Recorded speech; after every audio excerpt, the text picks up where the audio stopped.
সাকাহাপং এর সামিট প্রায় 100 থেকে 150 গজ মায়ানমারের ভেতরে। এই দাবিটা কতটা বৈজ্ঞানিক আর আন্তর্জাতিকভাবে গ্রহণযোগ্য? আমি এখন মায়ানমারের অবস্থান নিচ্ছি প্রায় বাংলাদেশের বর্ডার থেকে 100 গজ ভিতরে। অ্যান্ড আমি সাকার চূড়ায় আছি।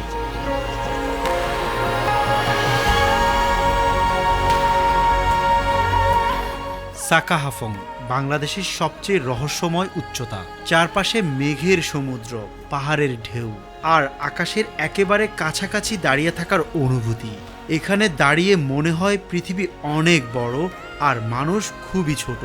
সকালে সূর্য উঠেছে ধীরে ধীরে, আলো এসে পড়েছে পাহাড়ের রিজ লাইনে, আর দূরে দেখা যাচ্ছে মায়ানমারের পাহাড়ি ভূমি। এক মুহূর্তের জন্য মনে হয় আমি শুধু পাহাড়ের চূড়ায় দাঁড়িয়ে না, আমি দাঁড়িয়ে আছি ইতিহাস এবং সীমান্তের মাঝখানে।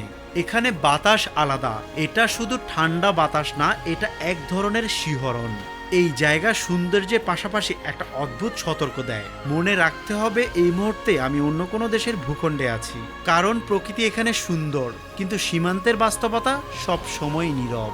এই মুহূর্তটা আমার জীবনের সবচেয়ে রোমাঞ্চকর আর সবচেয়ে স্মরণীয় মুহূর্তগুলোর একটি।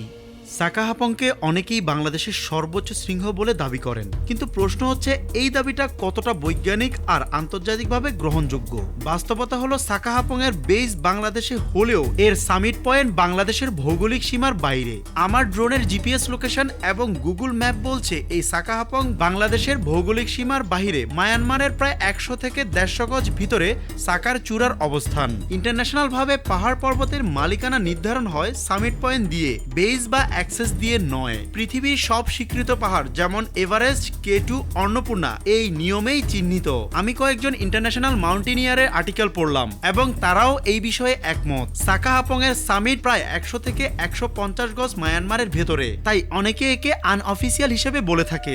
সরকারিভাবে বাংলাদেশের সর্বোচ্চ স্বীকৃত শৃঙ্গ এখনো কেওক্রাডং, তাজিংডং এর মধ্যেই ঘোরাফেরা করে। তবে আমি বাংলাদেশের সিনিয়র ট্রাভেলার ও অভিজ্ঞদের কাছে এই বিষয়ে আরো জানতে আগ্রহী। যদি কোথাও কোনো তথ্যগত ভুল হয়ে থাকে অবশ্যই জানাবেন। আমার সোনার বাংলা, আমি তোমায় ভালোবাসি। এই পতাকাটা এভারেস্ট বেস ক্যাম্পে উড়িয়েছিলাম, অন্যরকম এক অনুভূতি।